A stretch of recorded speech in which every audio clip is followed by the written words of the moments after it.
کابینہ کا اجلاس تھا۔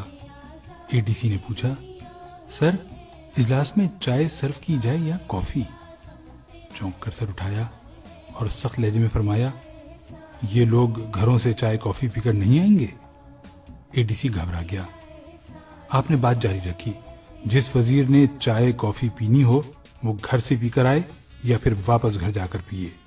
قوم کا پیسہ قوم کے لیے ہے، وزیروں کے لیے نہیں۔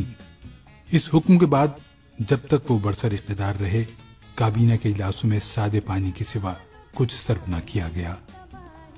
گورنر جنرل ہاؤس کے لیے 38.5 روپے کا سامان خریدا گیا۔ آپ نے حساب منگوا لیا۔ کچھ چیزیں محترمہ فاطمہ جناح نے منگوائی تھیں۔ حکم دیا یہ پیسے ان کے اکاؤنٹ سے کاٹے جائیں۔ 2-3 چیزیں ان کے ذاتی استعمال کے لیے تھیں۔ فرمایا یہ پیسے میرے اکاؤنٹ سے لے لیے جائیں۔ باقی چیزیں گورنر جنرل ہاؤس کے لیے تھیں۔ فرمایا ٹھیک ہے، یہ رقم سرکاری خزانے سے ادا کر دی جائے، لیکن آئندہ احتیاط کی جائے۔ برطانوی بادشاہ کا بھائی ڈیوک آف گلوسٹر پاکستان کے دورے پر آ رہا تھا۔ برطانوی سفیر نے درخواست کی، آپ اسے ایئرپورٹ پر خوش آمدید کہہ دیں۔ ہنس کر کہا، میں تیار ہوں، لیکن جب میرا بھائی لندن جائے گا تو پھر برٹش کنگ کو بھی اس کے استقبال کے لیے ایئرپورٹ آنا پڑے گا۔ ایک روز ADC نے ایک وزٹنگ کارڈ سامنے رکھا۔ آپ نے کارڈ پھاڑ کر پھینک دیا اور فرمایا، اسے کہو آئندہ مجھے شکل نہ دکھائے۔ یہ شخص آپ کا بھائی تھا اور اس کا قصور صرف اتنا تھا کہ اس نے اپنے کارڈ پر نام کے نیچے brother of Quaid Azam Muhammad Ali Jinnah governor general Pakistan لکھوا دیا تھا۔ زیارت میں سردی پڑ رہی تھی۔ کرنل الہی بخش نے نئے موزے پیش کر دیے۔ دیکھے تو بہت پسند فرمائے۔ ریٹ پوچھا، بتایا 2 روپے۔ گھبرا کر بولے، کرنل یہ تو بہت مہنگے ہیں۔ عرض کیا، سر یہ آپ کے اکاؤنٹ سے خریدے گئے ہیں؟ فرمایا میرا اکاؤنٹ بھی تو قوم کی امانت ہے، ایک غریب ملک کے سربراہ کو اتنا عیاش نہیں ہونا چاہیے۔ موزے لپیٹے اور کرنل الہی بخش کو واپس کرنے کا حکم دے دیا۔ زیارت ہی میں ایک نرس کی خدمت سے متاثر ہوئے اس سے پوچھا، بیٹی میں تمہارے لیے کیا کر سکتا ہوں؟ نرس نے عرض کی، سر میں پنجاب سے ہوں، میرا سارا خاندان پنجاب میں ہے، میں اکیلی کوئٹہ میں نوکری کر رہی ہوں، آپ میری ٹرانسفر پنجاب کرا دیں؟ اداس لہجے میں جواب دیا، سوری بیٹی، یہ محکمہ صحت کا کام ہے، گورنر جنرل کا نہیں۔ اپنے طیارے میں رائٹنگ ٹیبل لگوانے کا آرڈر دے دیا۔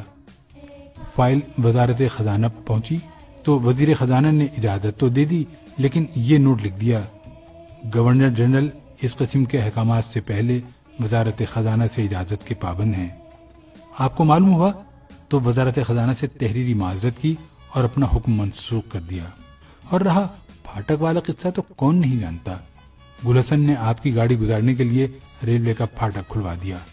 آپ کا چہرہ غصے سے سرخ ہو گیا، پھاٹک بند کرانے کا حکم دیا اور فرمایا، اگر میں ہی قانون کی پابندی نہیں کروں گا تو پھر کون کرے گا؟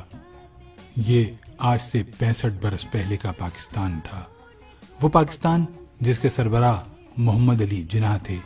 لیکن پھر ہم ترقی کرتے کرتے اس پاکستان میں آ گئے جس میں پھاٹک تو ایک طرف رہے، سربراہ مملکت کے آنے سے 1 گھنٹہ پہلے سڑکوں کے تمام سگنل بند کر دیے جاتے ہیں، دونوں طرف ٹریفک روک دی جاتی ہے، اور جب تک شاہی سواری نہیں گزرتی ٹریفک کھلتی ہے اور نہ ہی اشارے، جس میں سربراہ مملکت وزارت خزانہ کی اجازت کے بغیر جلسوں میں 50-50 کروڑ روپے کا اعلان کر دیتے ہیں۔ وزارت خزانہ کے انکار کے باوجود پورے جہاز خرید لیے جاتے ہیں، جس میں صدروں اور وزیر اعظم کے احکامات پر سینکڑوں لوگ بھرتی کیے گئے، اتنے ہی لوگوں کے تبادلے ہوئے، اتنے ہی لوگ نوکریوں سے نکالے گئے اور اتنے لوگوں کو ضابطے اور قانون توڑ کر ترقی دی گئی، جس میں موزے تو رہے ایک طرف، بچوں کے پوتڑے تک سرکاری خزانے سے خریدے گئے، جس میں آج ایوان صدر کا 50 کروڑ اور وزیر اعظم ہاؤس کا بجٹ 1 ارب 39 کروڑ روپے ہے، جس میں ایوان اقتدار میں عملاً بھائیوں، بھتیجوں، بھانجوں، بہنوں، بہنوئیوں اور خادم کا راج رہا، جس میں وزیر اعظم ہاؤس سے سیکریٹریوں کو فون کیا جاتا ہے اور کہا جاتا ہے کہ میں صاحب کا بہنوئی بول رہا ہوں، جس میں امریکہ کے نائب وزیر کے استقبال کے لیے پوری حکومت ایئرپورٹ پر کھڑی دکھائی دیتی ہے، اور جس میں چائے اور کافی تو رہی دور، کابینہ کے اجلاس میں پورا لنچ، پورا ڈنر سرو کیا جاتا ہے، اور جس میں ایوان صدر اور وزیر اعظم ہاؤس کے کچن ہر سال کروڑوں روپے دھواں بنا دیتے ہیں۔ یہ پاکستان کی وہ ترقی یافتہ شکل ہے جس میں اس وقت 18 کروڑ غریب لوگ رہ رہے ہیں۔ جب Quaid Azam governor general house سے نکلتے تھے تو ان کے ساتھ پولیس کی صرف ایک گاڑی ہوتی تھی۔ اس گاڑی میں صرف ایک انسپکٹر ہوتا تھا اور وہ بھی غیر مسلم تھا۔ اور یہ وہ وقت تھا جب گاندھی قتل ہو چکے تھے اور قائد اعظم کی جان کو سخت خطرہ تھا۔ قائد اعظم اس خطرے کے باوجود سیکیورٹی کے بغیر روز کھلی ہوا میں سیر کرتے تھے، لیکن آج کے پاکستان میں سربراہ مملکت ماڈرن بلٹ پروف گاڑیوں، ماہر سیکیورٹی گارڈز اور انتہائی تربیت یافتہ کمانڈوز کے بغیر 10 کلومیٹر کا فاصلہ طے نہیں کر سکتے۔ ہم اس ملک میں مساوات رائج نہیں کر سکے، ہم اسے ایک خوددار، باوقار اور ایماندار قیادت بھی نہیں دے سکے۔ یہ نہ دیں، ہم اسے جدید، ترقی یافتہ اور پرامن ملک نہیں بنا سکے، نہ بنائیں، لیکن ہم اسے واپس 1948 تک تو لے جا سکتے ہیں۔ ہم اسے 65 برس پرانا پاکستان تو بنا سکتے ہیں۔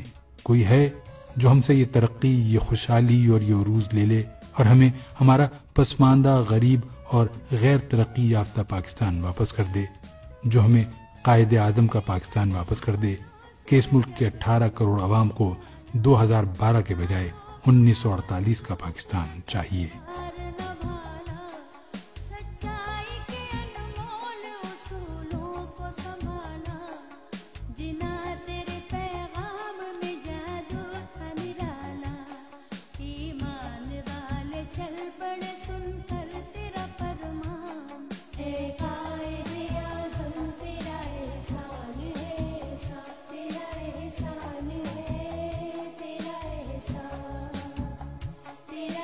Sun